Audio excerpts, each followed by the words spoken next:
For today's vlog guys, ay samahan nyo naman kami mag-camp sa Lucong Valley, Dolores, Quezon.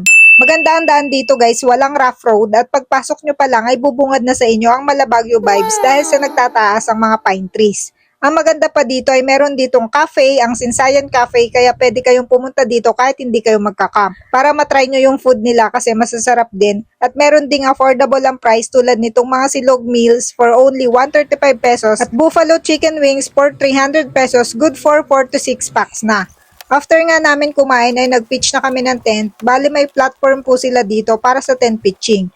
Pag small yung platform ay 1,000 pesos for 24 hours at 1 to naman po pag large. Medyo struggle lang pagpipitch ng tent kasi medyo mahangin that time.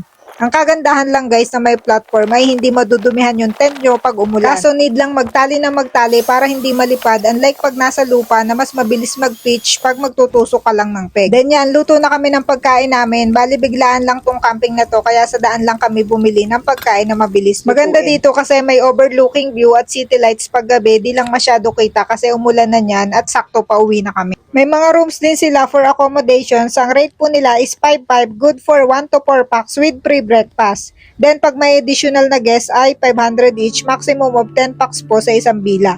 May chapel po at CR din po dito sa taas. Malinis po yung CR nila, tas mukhang bagong gawa at may free wifi din po sila sa cafe. So yun lang, palike naman ang video and pa-share na din. Thanks for watching. See you on our next camp. Bye!